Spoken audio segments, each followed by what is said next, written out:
lagi Bapak Ibu. Saya hari ini mau waktu 15 menit saja. Jadi Bapak Ibu semuanya kita menyimak bersama hanya dengan waktu 15 menit saja, insyaallah. Bapak Ibu yang dimuliakan Allah maksud ulama tasawuf, beliau adalah Syekhna Hasan Al-Basri. Hasan Al-Basri ini Bapak Ibu adalah seorang tokoh ulama sufi. Kalau dalam bahasa kita, beliau adalah Bajak As-Sufiyah, tempat merujuk deretan kitab-kitab yang membicarakan kedekatan dan keesaan Allah, kedekatan Rasulullah dengan Sang Pencipta, dan kedekatan kita kepada Sang Khalik melalui beliau bertemu dengan sahabat Rasulullah, namanya tabi'in. Kalau tabi'in adalah beliau hidup hanya bertemu dengan tabi'in, tidak bertemu dengan sahabat-sahabat Rasulullah. Dan yang lebih unik lagi Bapak Ibu, mohon maaf, Syekh Hasan Al-Basri ini adalah salah satu anak susuan atau orang yang pernah menyusu ke salah satu istrinya Rasulullah, namanya adalah Ummu Salamah. Setelah wafatnya Rasulullah, lahirlah ini Hasan Al-Basri melalui ayah dan bundanya, dan sempat disusukan oleh istri Rasulullah, Ummu Salamah. Bapak Ibu, Syekh Hasan Basri pernah mengatakan begini, "Lau u'titu dhahaban, lau u'titu jabalan min dhahabin, la anfaqtuhu li maulidin Nabi sallallahu alaihi wasallam." Syekh Hasan Basri pernah bilang begini Bapak Ibu, andai kata Allah memberikan saya rezeki berupa gunung, saya bilang ya lebih jelasnya, andai kata Allah memberikan saya rezeki yang besarnya rezeki itu sebesar gunung, yang besarnya gunung itu tak terlihat pohon yang tumbuh di pinggir gunung itu, begitu luasnya. Kemudian gunung itu dirubah oleh Allah menjadi emas semua. Pepohonan di situ diganti oleh Allah menjadi emas, batu yang ada di situ diganti oleh Allah menjadi emas, pasir yang ada di situ diganti semua oleh Allah menjadi emas, bahkan yang ada di perut gunung itu pun diganti oleh emas oleh Allah Subhanahu wa taala. Kemudian Allah berikan kepadaku, beliau bilang apa? La anfaqtuhu, pasti saya akan gunakan semua, saya akan belanjakan semua, saya akan habiskan semua gunung itu yang telah terbentuk menjadi emas, saya gunakan semua untuk mengagungkan, memuliakan kelahiran Rasulullah sallallahu alaihi wasallam. Begitu besar dan jiwanya Syekh Hasan Al-Basri. Andai kata diberi oleh Allah rezeki yang berlimpah, maka semuanya akan digunakan, diinfakkan dan dibelanjakan demi merayakan maulidnya Rasulullah sallallahu alaihi wasallam. Subhanallah wa bihamdihi. Sehingga Hasan Al-Basri ini kitab-kitabnya itu banyak, tulisan-tulisannya itu banyak. Kalau orang belajar tasawuf, kalau orang belajar kedekatan batin kepada Allah yang membicarakan bagaimana Allah dan Rasulullah, bagaimana kita dan Rasulullah, dan bagaimana kita dengan Allah, sehingga ada satu cerita, dan itu tulisan Hasan Basri. Tulisan Hasan Basri, Ra'aitullah bi'aini sirri wa sirri Muhammad sallallahu alaihi wasallam wa lam yataqarrab bih. Itu tulisannya Hasan Basri. Beliau mengatakan, saya melihat Allah dalam kehalusan rohku, dan di dalam kehalusan rohku itu adalah Rasulullah SAW yang sedang berdialog dengan Allah Subhanahu wa taala. Itu adalah tulisan Hasan Basri. Tulisan Hasan Basri. Jadi kalau belajar tasawuf, belajar yang benar. Belajar kedekatan batin pada Allah, jangan belajar sepele, jangan belajar bagaimana dan bagaimana. Dan kalau di dalamnya itu sudah melanggar yang telah digariskan oleh Rasulullah SAW, maka jangan coba-coba belajar terhadap siapakah ia, orangkah dia, kitabkah ia, dan sebagainya. Jangan. Belajar harus punya kurikulum tuntunan yang benar. Bapak Ibu yang dimuliakan oleh Allah, di masa tabi'in, kemudian di masa tabi'in, selepas masa tabi'in ini namanya adalah masa khilafiyah. Pada saat itu Bapak Ibu, orang semua berbondong-bondong di masa setelah tabi'in ini, orang semua berbondong-bondong menulis syair, menulis riwayat, menulis sejarah demi mengagung-agungkan yang mulia Rasulullah SAW.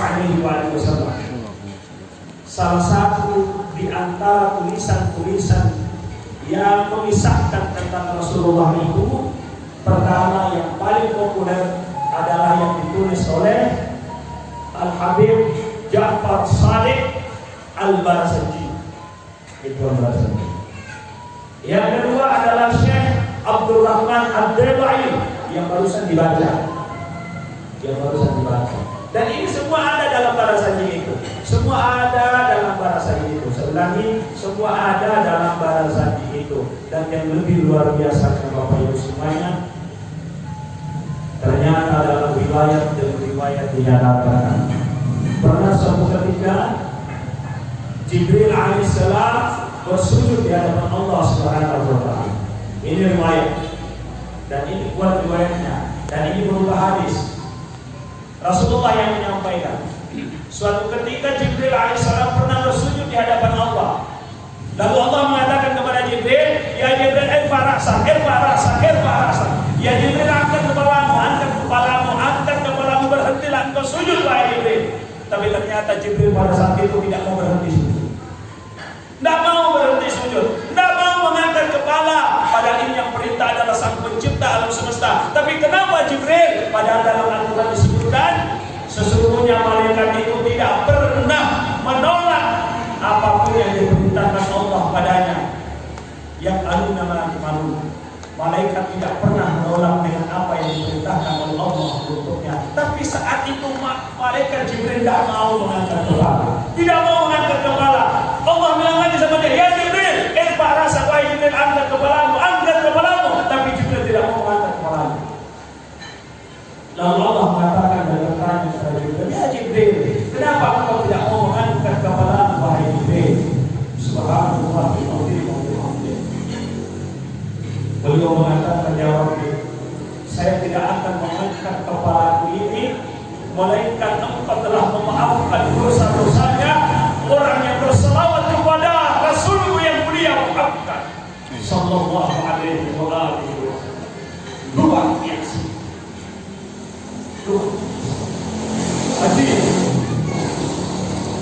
Jibril tidak mau mengangkat kepalanya melainkan Allah telah mengampuni dosanya. Siapapun yang berselawat kepada Nabi, siapapun yang ikhlas hatinya untuk Nabi, siapapun hatinya yang rindu sama Nabi, tiap malam dia tidak pernah berhenti meneteskan air mata karena rindunya sama Rasul.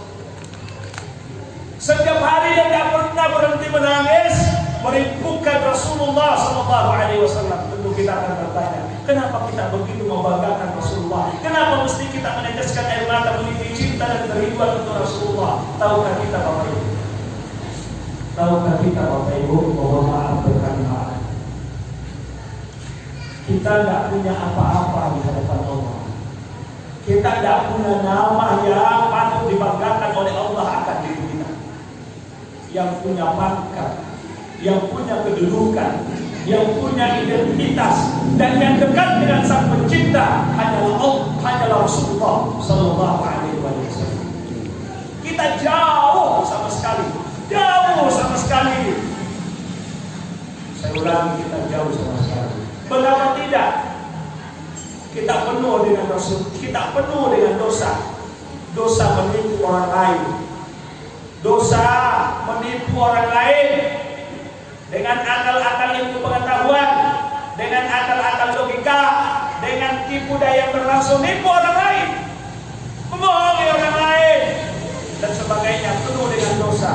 belum lagi dosa kepada suami kita, belum lagi dosa sama istri kita, belum lagi dosa kita sama orang tua, belum lagi dosa kita kepada anak. Sempat suatu saat ada waktu tertentu saat orang tua berdosa sama anaknya, tapi lebih banyak saat anak berdosa sama orang tuanya. Kita yang penuh dengan dosa, makanan yang kita makan belum kita mampu putuskan bahwa bersih semua. Tapi Rasulullah SAW maksud. Beliau dijaga oleh Allah Subhanahu Wa Taala. Begitu dijaganya oleh Allah, Bapak Ibu semuanya, mohon maaf, tahukah kita? Saya ulangi.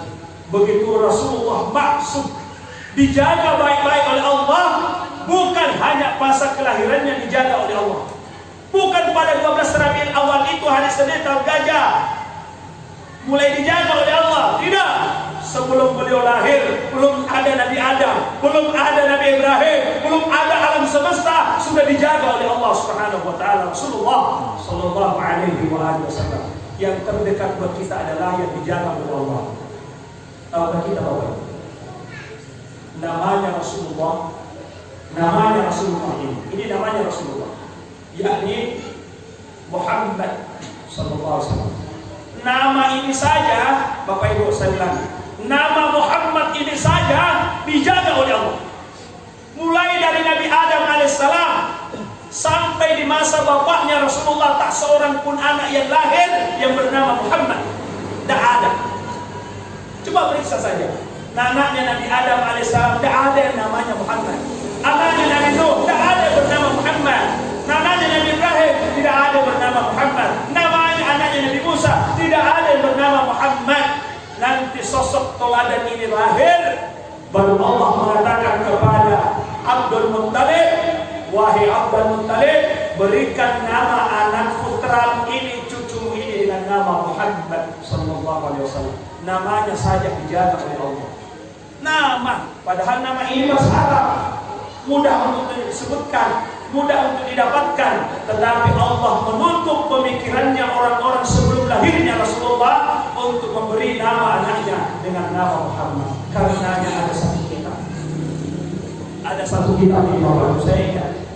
Kitab ini saya dapatkan dan saya belajar dari guru saya, Abah Guru Sekumpul Batak Guru Ijaz. Tahukah kita Bapak Ibu, Guru Ijaz selama 40 tahun lamanya wali kutub itu dipegang oleh orang Indonesia. Wali kutub dalam satu masa, wali kutub itu cuma 2, riwayat pertama, 1 riwayat kedua. Dan yang 40 tahun dipegang wali kutub ini oleh orang Indonesia, Habib Muhammad bin Abi Bakar. Dan di antara dari wali kutub ini adalah Syekhuna wa Murabbina wa Mu'addibina Guru Ijaz atau Syekh Muhammad Zaini bin Haji Abdul Karim Al-Jaini. Boleh bilang apa Bapak Ibu? Boleh ajarkan kita tentang Khataman Nabiyyin. Khataman Nabiyyin itu adalah cap stempel Nabi yang ada di sebelah kiri punggung Rasulullah. Saya tidak tahu bahasa Indonesia, saya tidak tahu ini. Anwar, apa Indonesia? Di pundak kiri. Di pundak kiri agak ke bawah sedikit. Di situ tertuliskan, ini bacanya.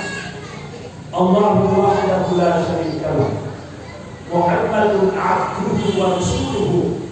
Tawajjah haitsu syi'ta fa innaka mansur. Yang artinya Allahu wahdahu la syarika lahu.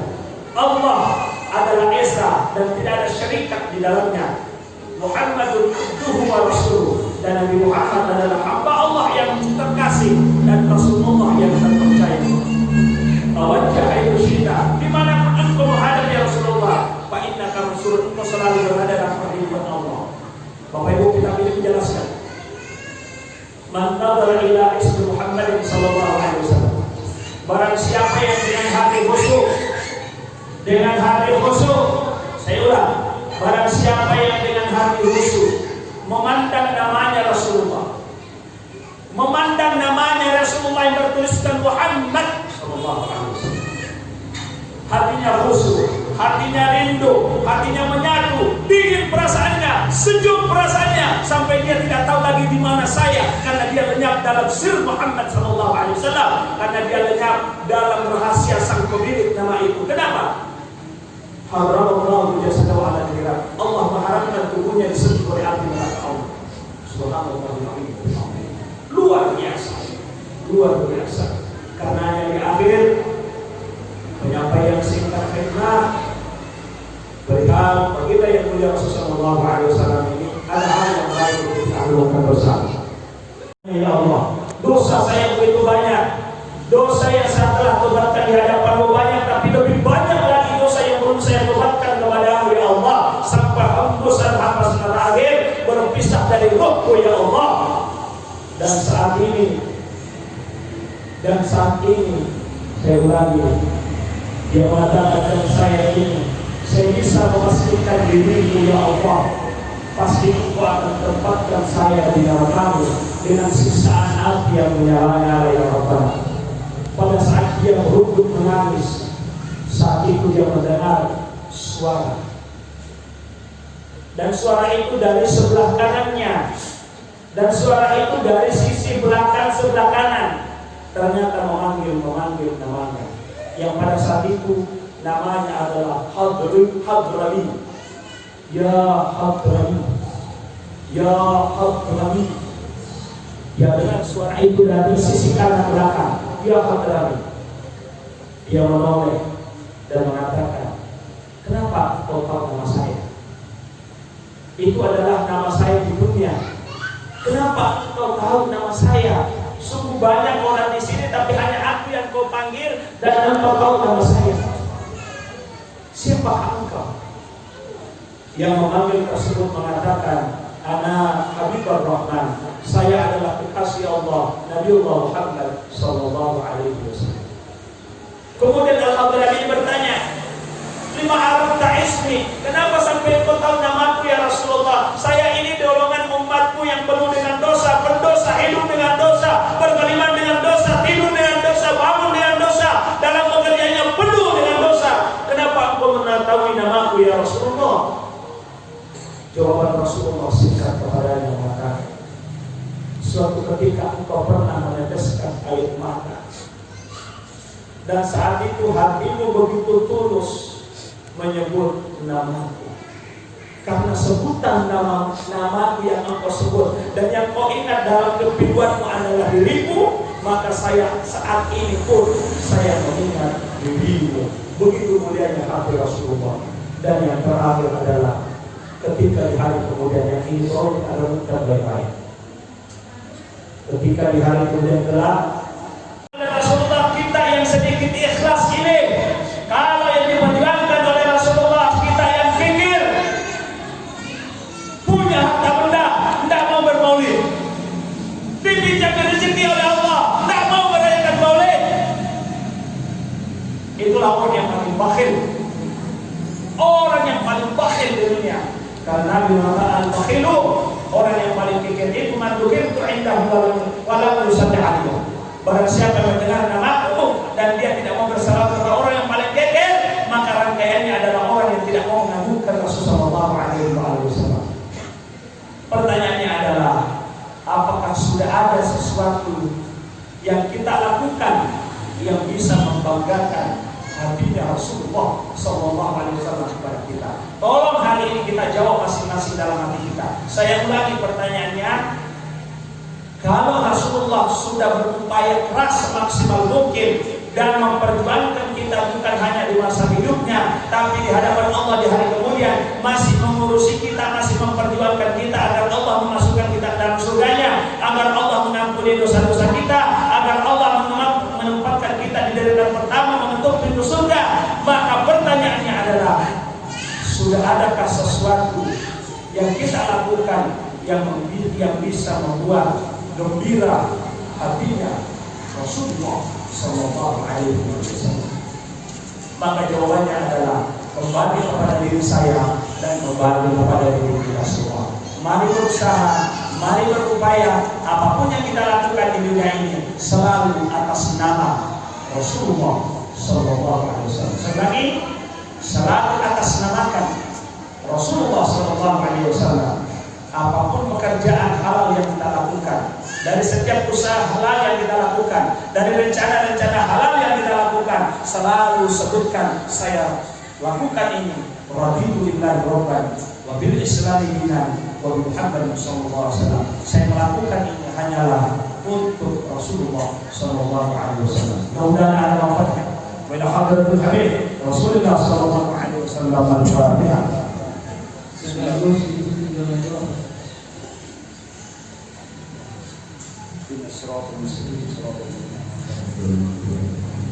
Kita membaca surah Al-Fatihah.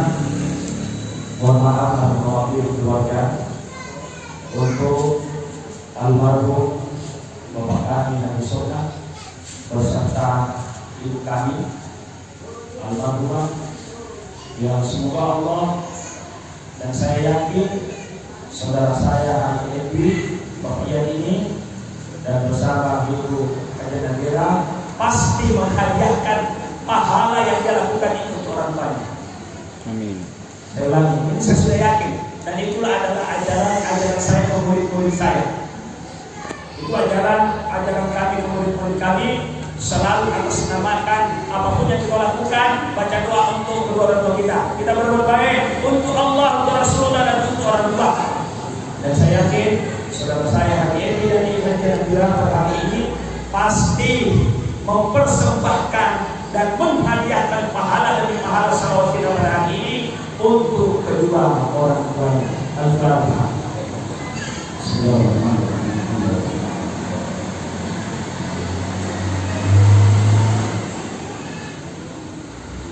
Kita membaca surat Al-Fatihah dan yang sebagai doa kita untuk semua keluarga kita yang telah kembali ke sisi Allah dan di awal dipanggil oleh Allah, bapak, ibu, dan mertua kita, keluarga besar kita dari bapak, dari ibu, dari mertua kita, semua yang punya hubungan dengan diri kita, semua yang punya hak pada diri kita, semua orang-orang yang kita sayangi dan menyayangi kita, orang-orang yang pernah kita tempati bersalah dan orang yang pernah bersalah pada diri kita, yang telah lebih awal dipanggil oleh Sang Pencipta. Al-Fatihah. Bismillahirrahmanirrahim. Kita membaca seluruh terakhir kita niatkan sebagai doa kita untuk diri kita masing-masing bersama keluarga kita, bersama bapak ibu kita yang masih hidup, bersama istri kita, bersama suami kita, bersama anak cucu kita. Semoga Allah memberikan kita keluarga yang selalu diberi berkah oleh Allah. Amin. Dari keluarga yang sakinah, mawaddah dan rahmah, anak-anak kita dijadikan anak yang saleh dan salehah, taat pada Allah untuk ibadah dan cinta Rasulullah dan segalanya. Al-Fatihah.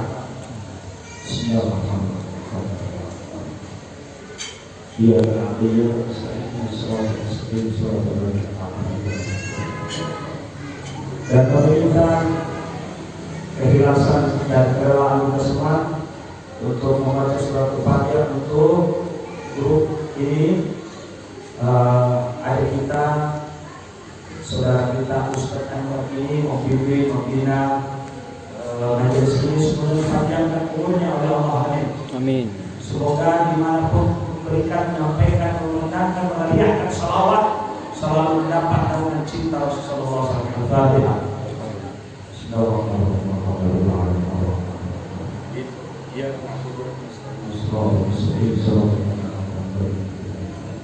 Amin ya Allah. Bismillahirrahmanirrahim. Alhamdulillahirabbil alamin. Allahumma shalli wa sallim wa barik ala sayyidina Muhammadin wa ala ali sayyidina Muhammadin. Allahumma ya mujibas sa'ilin, wa ya Allah yang selalu menerima setiap permintaan permohonan munajat dari hamba-hamba-Nya. Ya Allah, pada hari ini tempat ini ighfir lana dzunubana, kami meminta kepada ya Allah, ampunilah dosa kami semuanya yang hadir di tempat ini ya Allah. Amin. Ampuni dosa kami semuanya yang hadir di tempat ini ya Allah. Amin. Jangan biarkan kami berpindah dari tempat kami, melainkan Engkau telah memaafkan dosa kami ya Allah ya Rabbana.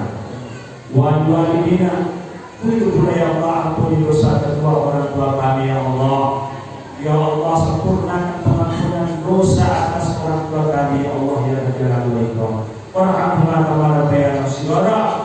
Ya Allah, sempurnakanlah cinta kasih untuk kedua orang tua kami ya Allah, dunia dan akhirat. Allahumma ij'alna wa walidina wa auladana wa azwajana wa dhurriyyatina min ba'dina min ummati sayyidina Muhammad sallallahu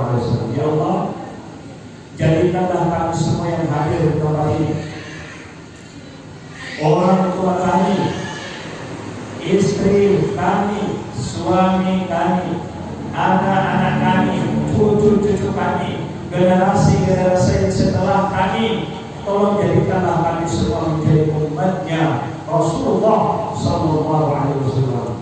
Warzuqna kamalan mutabi'ati zahiran wa batinan. Ya Allah, dan anugerahkanlah kepada kami semua cara mengikut yang baik, cara meneladani yang sempurna baginda yang mulia Rasulullah sallallahu alaihi wasallam di dunia dan akhirat, zahir dan batin. Rabbana atina fid dunya hasanah wa fil akhirati hasanah wa qina adzabannar. Ya Allah, jadikanlah apapun yang kami makan dan apapun yang kami minum di tempat ini adalah sebagai obat untuk kami semua, ya Allah. Amin. Jadikanlah apapun yang kami makan dan apapun yang kami minum di tempat ini, jadikanlah sebagai saksi bahwa kami semua mencintai Rasul yang mulia sallallahu alaihi wasallam. Ya Allah, jadikanlah apapun yang kami makan dan apapun yang kami nikmati di tempat ini di saat ini, ya Allah, jadikanlah semua sebagai keberkahan pada diri kami dan keluarga kami, dunia dan akhirat. Ya Allah, ya Allah, tambahkanlah rezeki harta kami, ya Allah. Amin. Amin. Tambahkanlah umur ketaatan kami, ya Allah. Amin. Tambahkanlah kesempatan ibadah kami semua, ya Allah, ya Allah. Sallallahu alaihi wasallam Muhammad wa ala ali sayyidina Muhammad. Subhana rabbika rabbil izzati amma yasifun wa salamun alal mursalin walhamdulillahi rabbil alamin. Terima kasih untuk semuanya dan mohon maaf. Assalamualaikum warahmatullahi wabarakatuh.